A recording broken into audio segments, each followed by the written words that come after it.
My name is Sarah O'Brien, and 6 months ago, I was sleeping in my 2010 Honda Civic in a Walmart parking lot.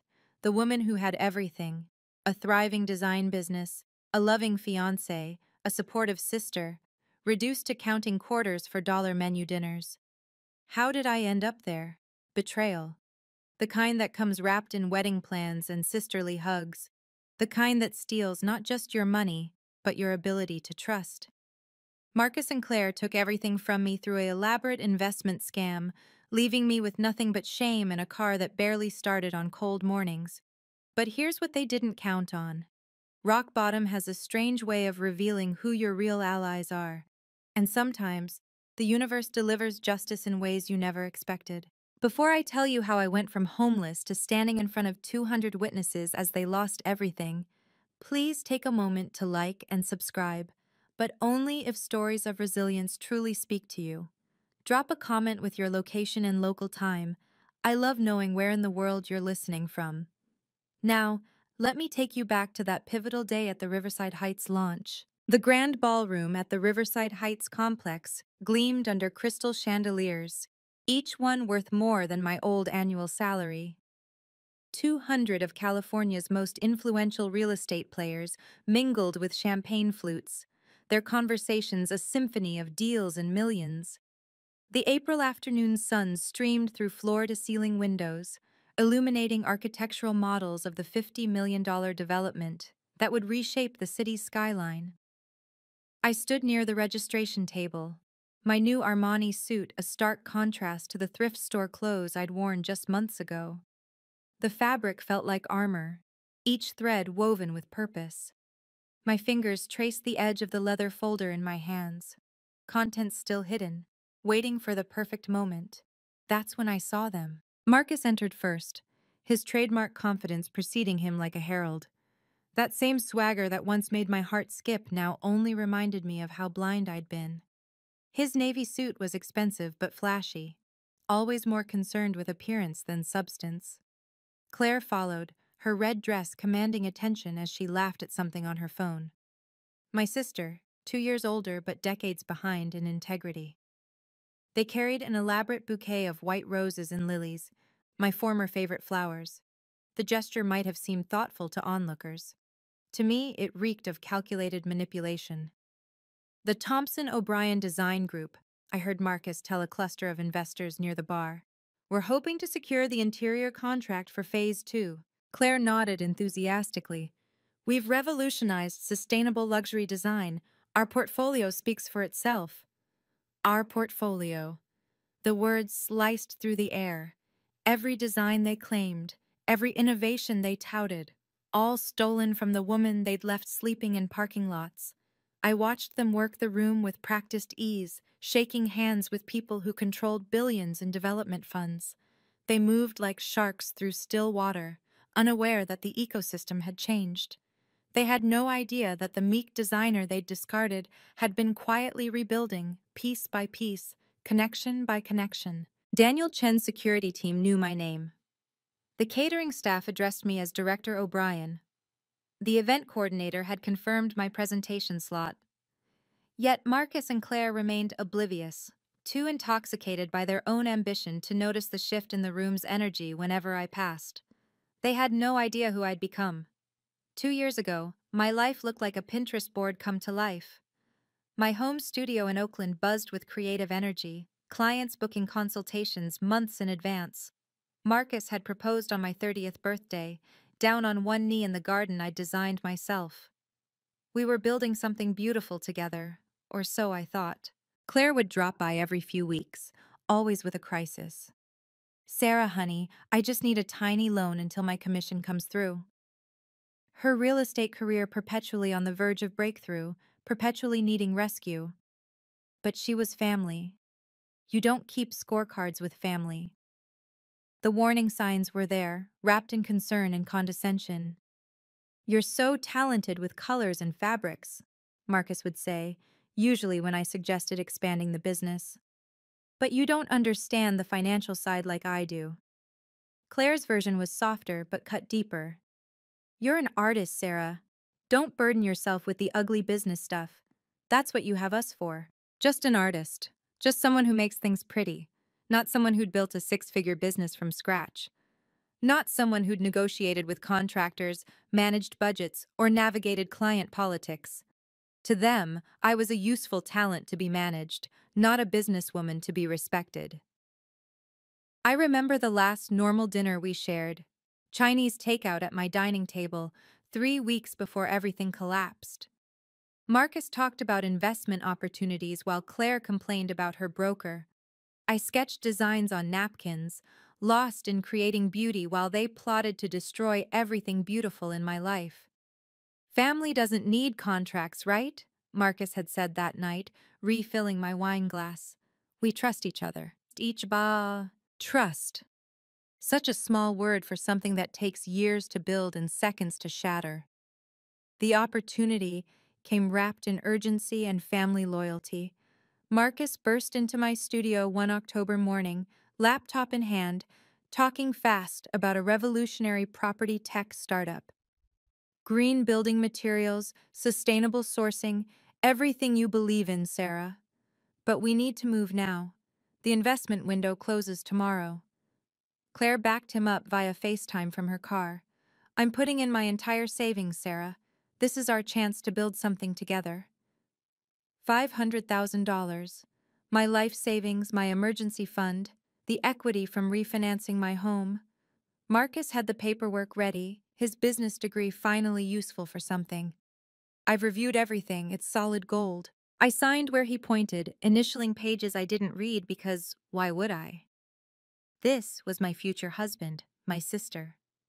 The startup would triple our investment within 18 months, Marcus promised. We'd have enough for the dream wedding, the house in Marin, the life we'd planned. The wire transfer went through at 3:47 p.m. on October 15th. I remember because I screenshot the confirmation, thinking I'd frame it someday as the moment our empire began. 2 weeks later, the startup's website disappeared. The CEO's LinkedIn vanished. The office address led to an empty warehouse in Hayward. My calls to Marcus went straight to voicemail. Claire's phone was suddenly disconnected. When I finally tracked Marcus down at his apartment, he was packing. It's not my fault you didn't do due diligence, he said, not even looking at me. Investment involves risk. The paperwork I'd signed? Buried in legal language were clauses absolving him of liability, transferring my design copyrights, even granting him power of attorney over my business accounts. My signature appeared on documents I'd never seen, authorizing transactions I'd never approved. The prosecutor later called it textbook affinity fraud. I called it the death of who I used to be. The foreclosure notice came on a Tuesday. 60 days to vacate the home I'd spent 5 years perfecting. My business accounts, mysteriously drained through authorized transfers. Credit cards maxed out on purchases I'd never made. Even my grandmother's jewelry, kept in a safe, Marcus knew the combination to gone. I sold everything worth selling. My design awards went for $50 on Craigslist. The custom furniture I'd built, piece by piece, liquidated for pennies on the dollar. Within 3 months, my entire life fit in the trunk of my aging Honda Civic. Walmart parking lots became my bedroom. Planet Fitness, my bathroom for the $10 monthly membership. Starbucks, my office where I nursed a single coffee for hours, desperately trying to salvage client relationships with borrowed Wi-Fi and a dying laptop. Marcus had vanished completely. Claire blocked me on everything, but not before posting photos from her sudden business trip to Cabo. They'd even poisoned my professional network, spreading rumors about my mental breakdown and financial irresponsibility. Rock bottom isn't just about losing things. It's about losing yourself, piece by piece, until you're not sure what's left to save. Then Daniel Chen walked into that Starbucks. Sarah O'Brien? I looked up from my laptop screen, where I'd been staring at the same email for 20 minutes, trying to word a plea for freelance work that didn't sound desperate. Daniel Chen stood there in his understated Tom Ford suit, looking exactly as he had 3 years ago when I'd redesigned his first boutique hotel. My instinct was to run, hide. Anything but let a successful client see me like this. Unwashed hair hidden under a baseball cap, the same clothes I'd worn for 3 days. Mr. Chen, I managed, closing my laptop to hide the overdue payment notices. He didn't pretend not to notice my situation. That's what I'd always appreciated about Daniel, his inability to do polite fiction. May I? He gestured to the empty chair. For the next hour, he listened. No judgment, no platitudes, just occasional questions that cut straight to the heart of things. When I finished, he was quiet for a long moment. Talent like yours shouldn't sleep in parking lots, he said finally. I have a proposition. My walls went up immediately. I'd learned the hard way what propositions from powerful men could cost. He must have seen it in my face. A legitimate business offer, Sarah. I'm launching the largest mixed-use development in Northern California. I need a creative director, someone with vision, taste, and frankly, someone who understands what it's like to lose everything. Why? Because someone who's been broken and rebuilt themselves doesn't just design spaces, they create sanctuaries. And that's what Riverside Heights needs to be. He slid a business card across the table. Think about it. But Sarah, don't think too long. The launch event is in 8 weeks and we have work to do. The card felt like possibility itself. There's something you need to know, Daniel said the next morning in his downtown office, floor-to-ceiling windows framing the bay. Marcus Thompson and Claire O'Brien have been shopping your portfolio around the city. My coffee turned to acid in my stomach. My portfolio? Your designs with their names attached. They've already secured 2 small contracts using your work. He pushed a tablet across his marble desk, showing screenshots of my projects on their new website. The room spun. Not only had they stolen my money, they were stealing my professional identity. I can't prove those are mine. They have all my original files. Actually, Daniel leaned back. You can. But first, we need to discuss what's at stake here. He laid it out with surgical precision. If I stayed silent, Marcus and Claire would continue building their empire on my creativity. My reputation in the industry would evaporate completely. No one would believe the homeless woman over the polished couple with the impressive portfolio. Or, he said, we do this strategically. You take the creative director position, we document everything, build an ironclad case. Then, when they least expect it, we let the truth speak for itself. You mean revenge? I mean justice. There's a difference. He pulled out a folder. This is a draft employment contract.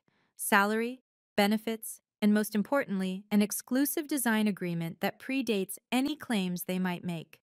The number on the salary line made me blink. Twice my best year as a freelancer. But first, we need evidence, he continued. Email trails, original sketches, anything that proves the timeline of creation. Can you do that? I thought of the cloud backup Marcus didn't know about, the one linked to my old college email. Yes. Good, because the Riverside Heights launch will be very public, very visible, the perfect stage for truth. You know that moment when you realize the universe might actually have your back? That's what I felt sitting in Daniel's office. If you've ever been betrayed by people you trusted most, you know the war between wanting justice and just wanting to disappear. If this story is touching something in you, please hit that like button and subscribe. It really does help more people find these stories. Drop justice in the comments if you believe karma is real. And now, let me tell you how we spent the next 2 months preparing for the most important presentation of my life. Daniel's legal team worked like a precision instrument. The lead attorney, a woman named Patricia who'd seen too many similar cases, laid out our strategy in rapid-fire questions. Your designs? Stolen.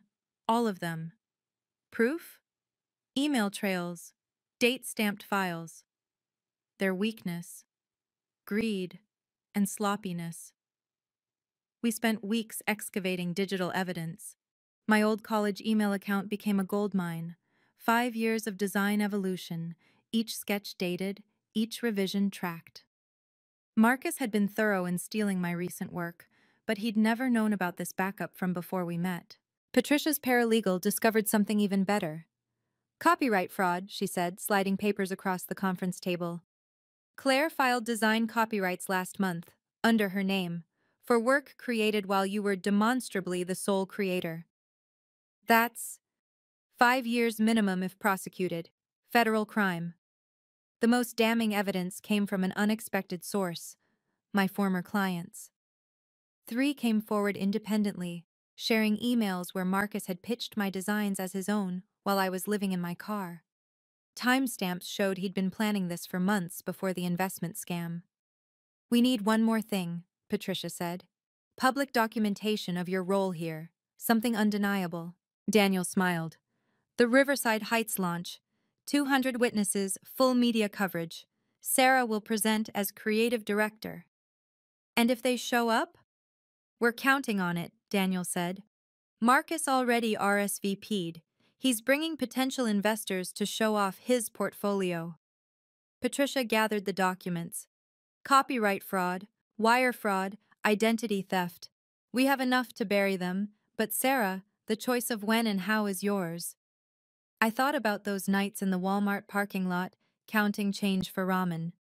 The launch, publicly, let everyone see who they really are. 2 months of invisible work. While Marcus and Claire networked at industry parties, I lived in Daniel's corporate apartment, designing 18 hours a day. Riverside Heights wasn't just a project anymore. It was my resurrection. Every floor plan, every material selection, every color story carried my signature style. The sustainable luxury Marcus had mockingly promised investors? I made it real. Reclaimed wood from California's historic piers, solar glass that turned windows into power sources, living walls that cleaned the air while looking like art. Daniel gave me complete creative control and a team of 20. They didn't know my history, only that the new creative director had vision. I earned their respect through work, not sympathy. The launch event will be perfect, Daniel said one evening, reviewing the presentation deck. Media, investors, everyone who matters in California real estate. Marcus and Claire had no idea I was involved. Daniel's assistant had carefully kept my name off public communications. As far as they knew, some mysterious new creative director had emerged from Chen Development's corporate structure. Their confidence grew with each passing week. I monitored their social media, watching them celebrate preliminary investor meetings, posting photos with my designs visible in the background. Claire even started a blog about authentic design philosophy, using my words, my concepts, twisted into her narrative. The invitation list for the launch was a who's who of West Coast development, including, of course, the Thompson O'Brien Design Group. They'd walk into that ballroom expecting opportunity. Instead, they'd find accountability. April 15th, 6 months to the day since I'd lost everything. I arrived at the Grand Ballroom at noon, 4 hours before the event. My team had transformed the space overnight. Every detail reflected the Riverside Heights vision. Sustainable elegance that whispered rather than shouted. The presentation screens were tested 3 times, the portfolio display carefully curated.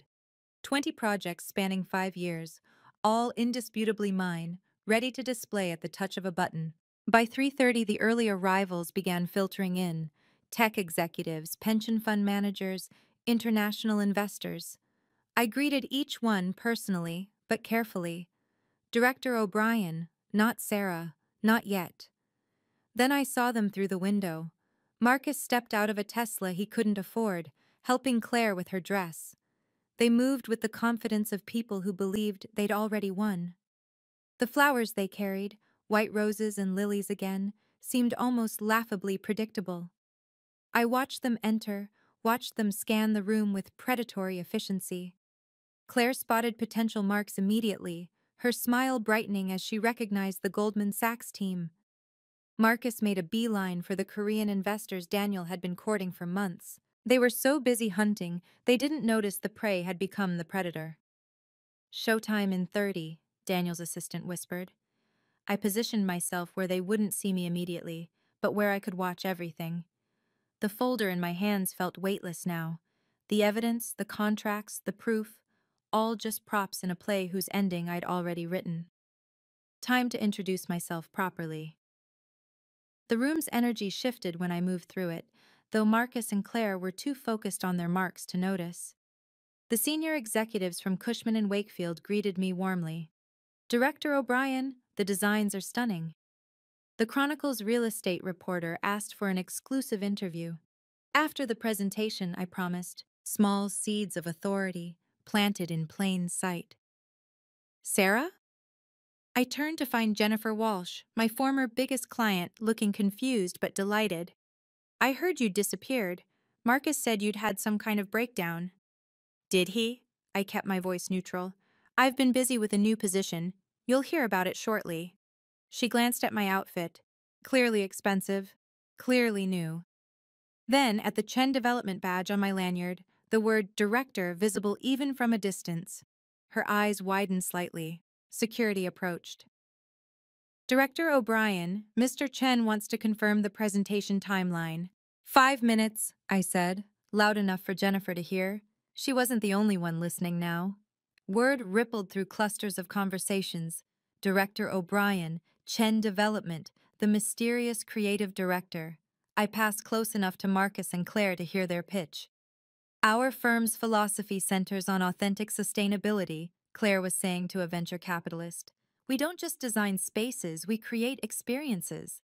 My words, my philosophy, delivered to a man whose firm I'd pitched to last year. The folder in my hands contained everything. The exclusive contract with Chen Development dated 2 months ago, the cease and desist letters ready to serve, the copyright documentation. But its power came from timing. Let them climb higher. The fall would be that much more instructive. "Ladies and gentlemen," the MC's voice filled the ballroom. "Please take your seats. The presentation is about to begin." They found me by the architectural model, studying the miniature paradise I'd designed. Marcus approached first, his confidence faltering for just a second when he recognized me. Claire followed, her smile freezing, then forcibly brightening. "Sarah?" Marcus's voice carried false warmth. "What are you doing here?" I turned slowly, letting them see the full transformation. The designer suit, the professional styling, the badge that read, "Creative Director." Most importantly, the complete absence of fear in my eyes. "Working," I said simply. Claire recovered first, rushing forward with the flowers. "We've been looking for you. We were so worried when you disappeared." "Were you?" I didn't take the bouquet. Marcus stepped closer, lowering his voice. "Look, about what happened with the investment, that was unfortunate. But we could work together now. You could consult for us." The audacity was breathtaking. They stood there, wearing success built on my ruins, offering me crumbs from my own table.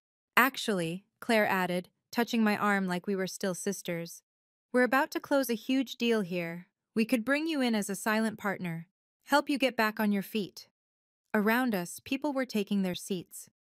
The venture capitalist Claire had been pitching, watched our interaction with interest. The Chronicle reporter had her phone out, discreetly recording. "That's generous," I said, my voice carrying just enough for nearby listeners, "but I'm quite busy with my current position." "Doing what exactly?" Marcus's tone sharpened. He'd noticed the attention we were drawing. Before I could answer, the lights dimmed slightly. "Ladies and gentlemen, please be seated for our presentation." Claire grabbed my wrist. "Sarah, don't do anything stupid. You know how this industry works."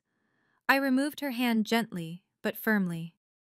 "Yes, I finally do." Marcus raised his voice, ensuring the lingering crowd would hear. "This is our designer," he announced, gesturing to me like I was a rescued stray. "We've been mentoring her through some difficulties." The condescension dripped like honey. Several investors turned to watch. Claire jumped in, her voice saccharine. "Sarah's been struggling since her business failed. Mental health issues, financial problems. We're family, so of course we're helping her rebuild." "She was homeless," Marcus added, his concern so perfectly performed. "Living in her car, poor thing. We're trying to get her stable enough to work again." Each word was calculated to diminish me, to paint them as saviors, and me as charity case. The investors they'd been courting exchanged glances, some sympathetic, others uncomfortable. This was their play: destroy my credibility before I could speak. It's been hard watching her spiral, Claire told the Goldman Sachs team, who'd moved closer. But family doesn't give up on family, right? Even when they make terrible decisions. Marcus nodded gravely. The investment loss hit her hard. She trusted the wrong people. The irony of that statement hung in the air like smog. They were building a narrative in real time, each detail designed to explain away anything I might say. Unstable, unreliable, unwell. If I reacted emotionally now, I'd prove their point. If I tried to defend myself, I'd look desperate. So I did neither. How thoughtful of you, I said calmly, to care so much about my well-being while using my designs for your portfolio. Marcus's eye twitched. Claire's smile strained. Excuse me? She said. Daniel's voice came over the sound system before I could respond. Ladies and gentlemen, welcome to the future of sustainable luxury. Please take your seats. The crowd began moving toward the chairs. Marcus and Claire had no choice but to follow, their attempted character assassination incomplete. 200 faces turned toward the commotion we'd created. The venture capitalists, the reporters, the industry titans, all watching the unfinished drama between the polished couple and the woman they'd called broken. Phones appeared in hands, subtle but present. The Chronicle reporter had moved closer, her expression sharp with interest. These people knew theater when they saw it, and something about this interaction promised a show. Marcus and Claire felt the shift. Their confidence wavered as they realized they'd become the entertainment. Claire's laugh came too loud, too bright. We should find our seats. Yes, Marcus agreed quickly, trying to guide me with them. Sarah, sit with us, like old times. I have an assigned seat, I said, not moving. Whispers rippled through the crowd. Jennifer Walsh was openly staring now, pieces clicking together in her mind. The Goldman Sachs team had their phones out, likely Googling Chen Development Creative Director. What's really going on here? Someone murmured behind us. Daniel stood at the podium, watching the scene with calculated patience. He'd orchestrated this perfectly, letting them create the spectacle, letting the audience lean in with anticipation. Sarah, Marcus hissed under his breath, whatever you think you're doing. Ladies and gentlemen, Daniel's voice cut through smoothly. Before we begin our presentation, I'd like to acknowledge some special guests. Every eye in the room focused on us. Marcus and Claire stood frozen, flowers wilting in Claire's grip, their faces masks of professional terror. They'd lost control of the narrative, and they knew it, but they had no idea how much worse it would get. Daniel commanded the podium with quiet authority. Riverside Heights represents 18 months of vision, innovation, and meticulous planning. Before we unveil the full scope of this project, I want to recognize the creative force behind it all. Marcus straightened, his hand moving to adjust his tie. Claire shifted forward slightly, ready to claim their moment. They'd interpreted Daniel's words as their cue, their invitation to glory. This development exists because one person saw possibility where others saw problems, Daniel continued. Someone who understands that true luxury isn't about excess. It's about harmony between human needs and environmental responsibility. The screens behind him came alive with images of Riverside Heights, my designs, my vision, filling the wall in stunning detail. Marcus's face went pale. Claire's mouth opened slightly. Ladies and gentlemen, Daniel said, his eyes finding mine across the room, our creative director has something special to share with you today. He didn't say my name, not yet. But the security team was already moving, creating a clear path from where I stood to the stage. The spotlight operator, following rehearsed cues, found me in the crowd. Marcus grabbed my arm. Don't, he whispered urgently. We can work this out. Claire's flowers fell to the floor as she reached for me too. Sarah, please. We're family. Family. The word that had once been my weakness. I stepped forward, out of their reach, into the light. The crowd parted like water. Each step toward the podium was measured, deliberate, filmed by dozens of phones.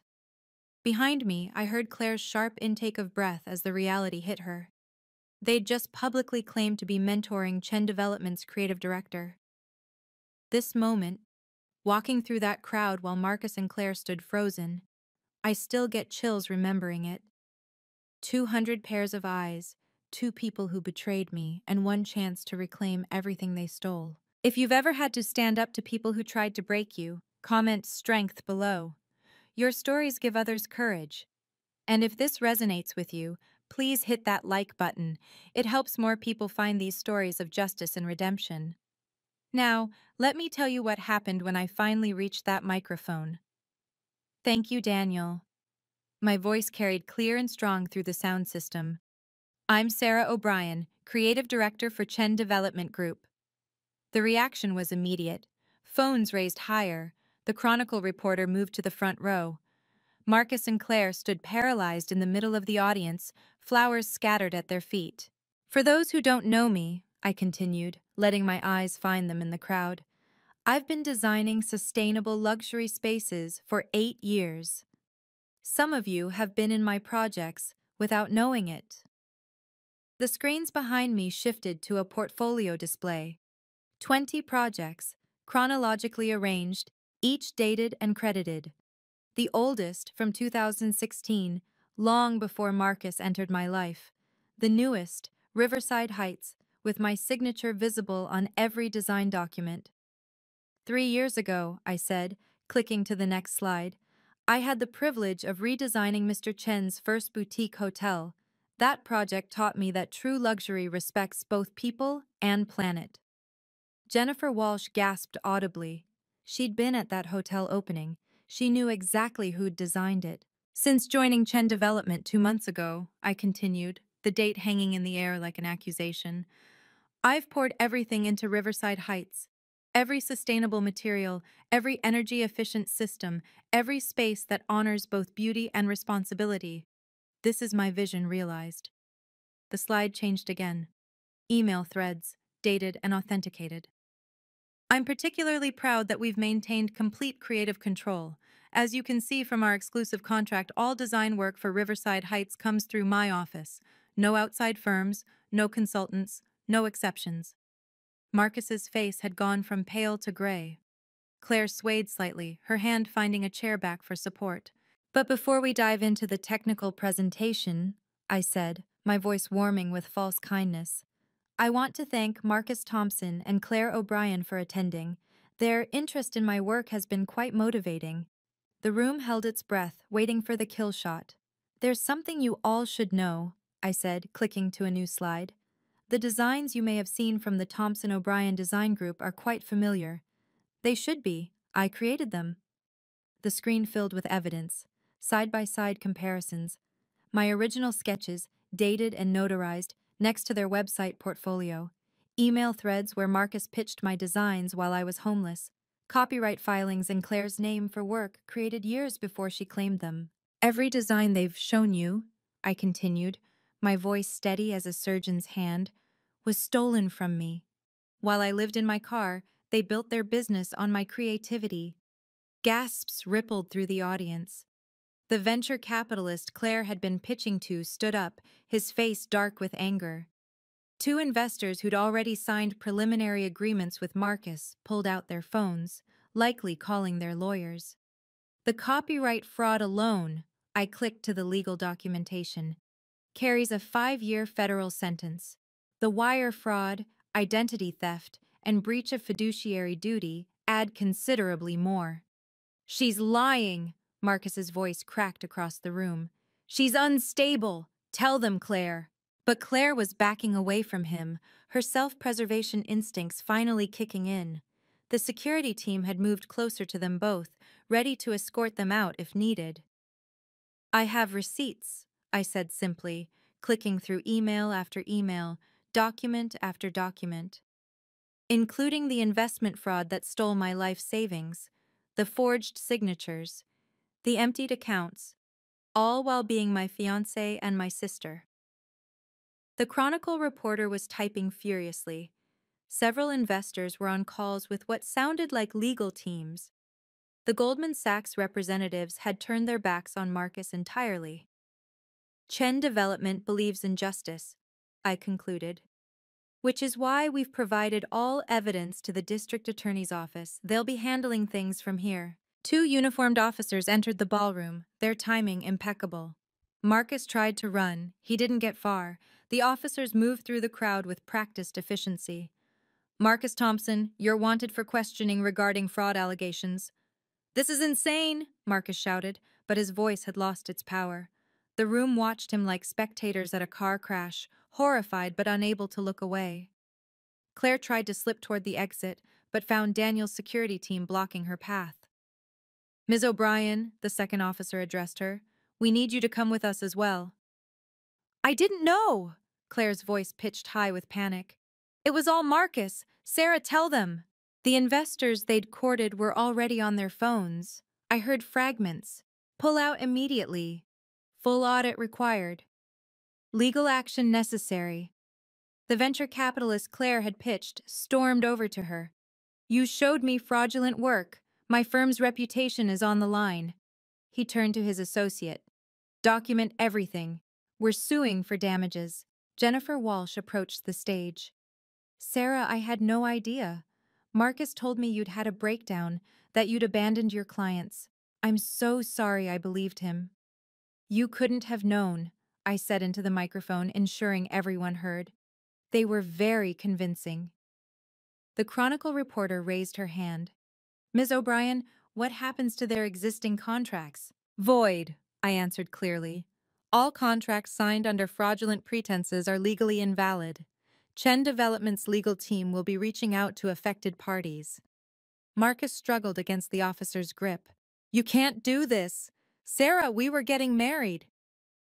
Were, I said quietly, but the microphone caught it. Past tense. As they were escorted out, Claire sobbing and Marcus still protesting, the room erupted in conversation. Phones flashed, recording everything. By tomorrow, this would be industry news across California. But I wasn't done yet. Before we continue with the Riverside Heights presentation, I said, drawing the room's attention back, there are legal matters to address. Patricia, Daniel's lead attorney, joined me on stage with a folder of documents. Her presence commanded immediate attention. Everyone knew her reputation for destroying corporate criminals. Cease and desist orders have been filed, Patricia announced. Any individual or firm currently using designs created by Ms. O'Brien must immediately halt operations pending verification of ownership. She clicked through a list on the screen. 7 companies appeared, all current clients of Thompson O'Brien Design Group. These firms have 72 hours to provide proof of legitimate design ownership or face legal action. Additionally, I continued, taking back the microphone, all monies obtained through fraudulent use of my intellectual property must be returned. Our forensic accountants estimate this at approximately $2 million. The room was silent except for the sound of typing and phone cameras clicking.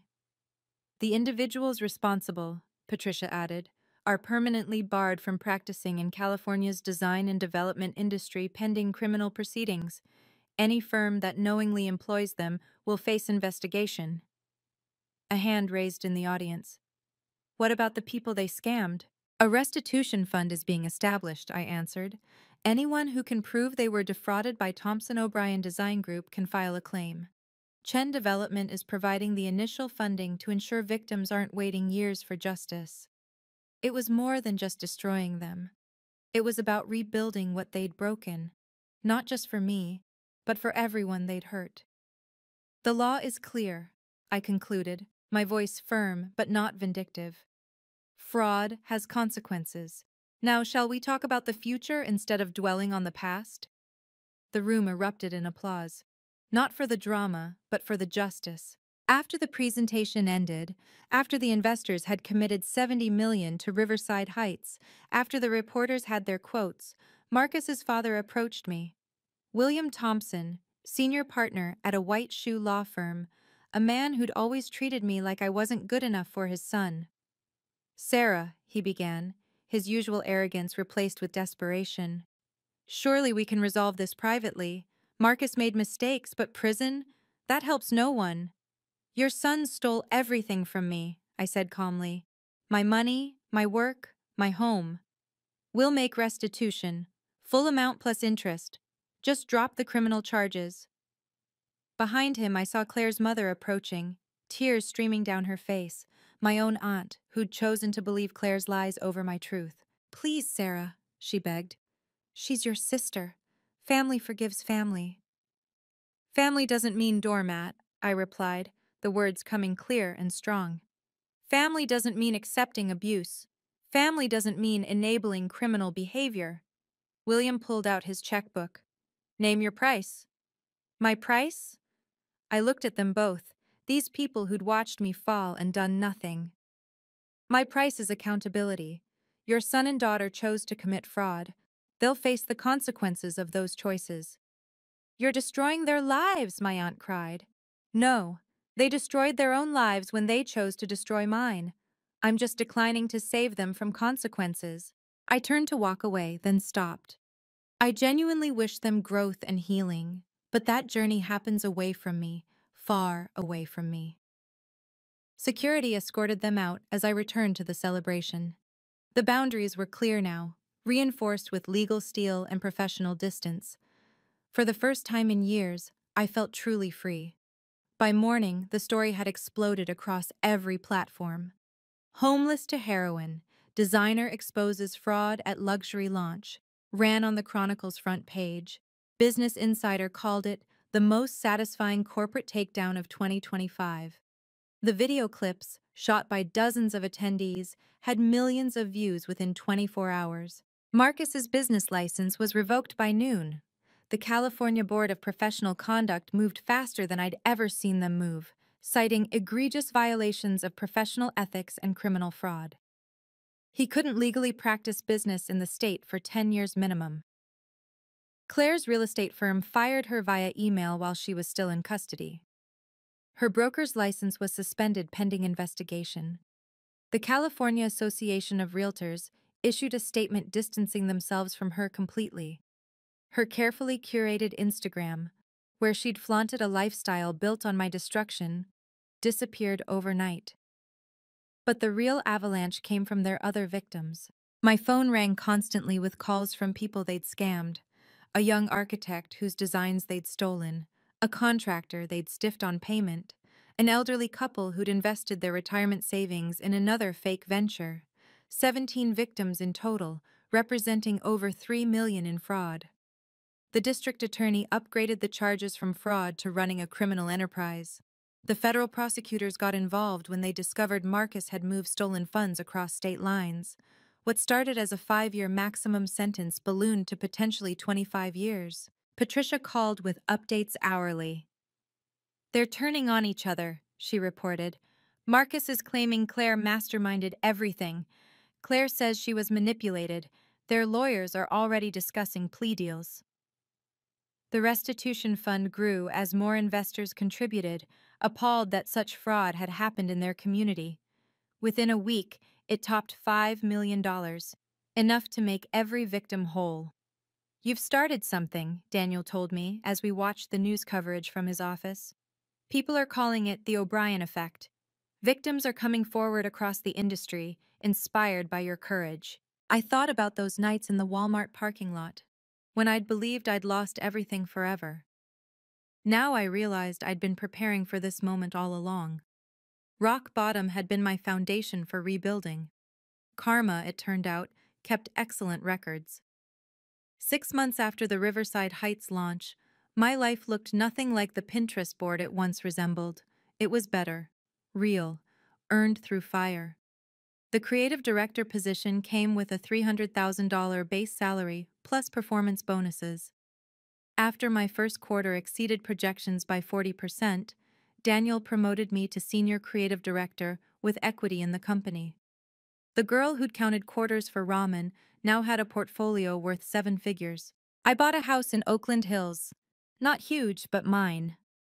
Every mortgage payment felt like a small victory. The home office overlooked the bay, where I'd once parked my car to sleep. Now I designed from that view, creating spaces for people who'd never know homelessness.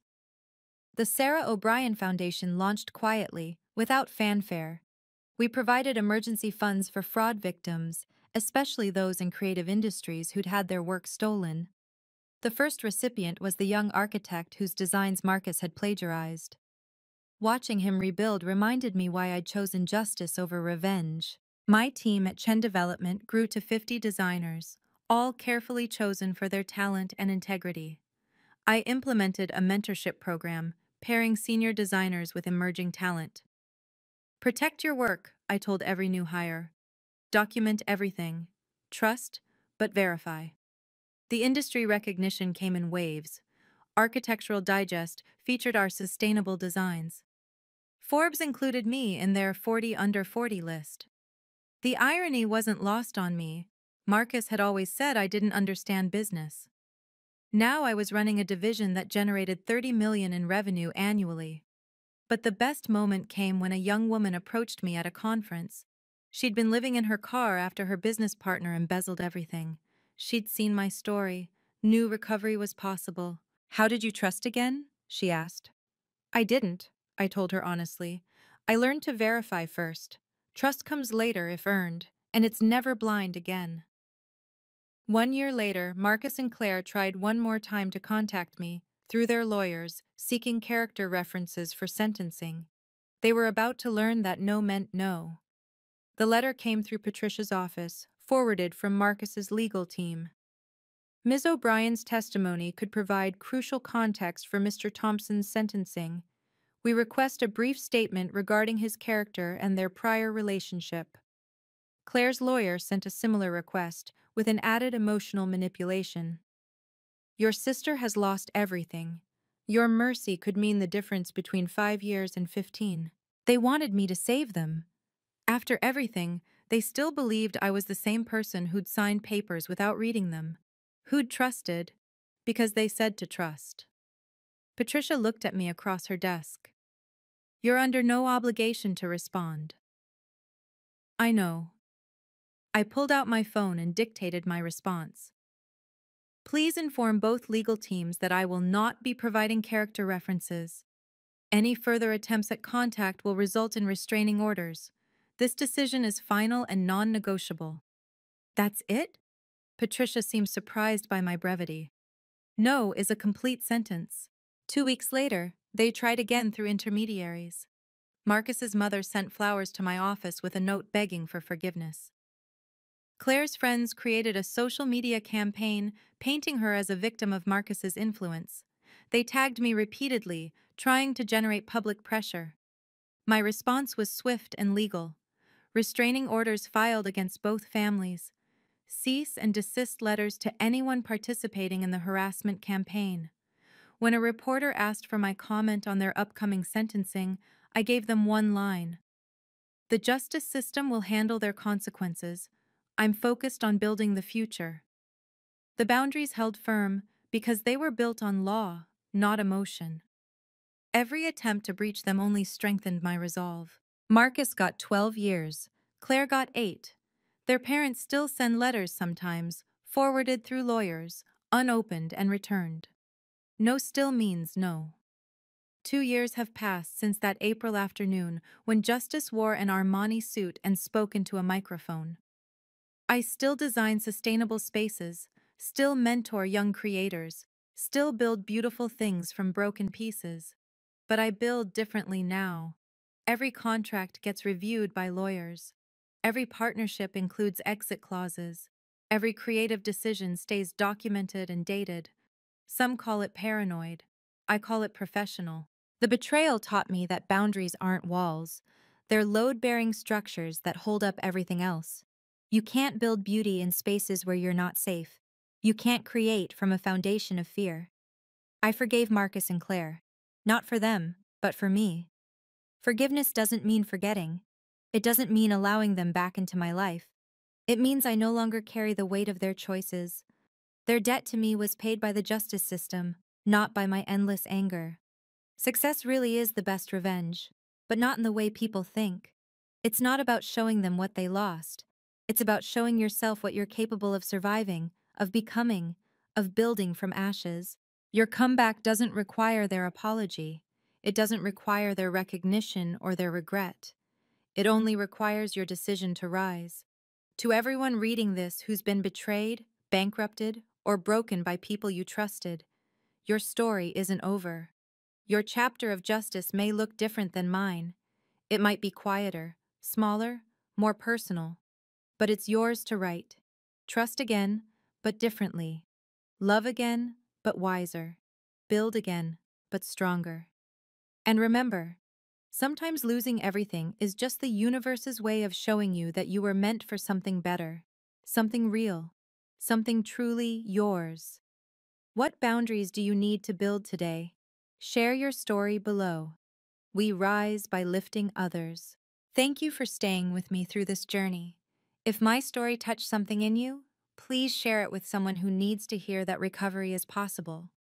Like this video if you believe in justice served cold and professional. Subscribe for more stories of people who refuse to let betrayal be their ending. Comment, boundaries. If you're ready to stop being a doormat for people who see kindness as weakness. And remember, the best revenge isn't destroying them. It's building something so beautiful from your ruins that their betrayal becomes irrelevant. Stay strong. You've got this.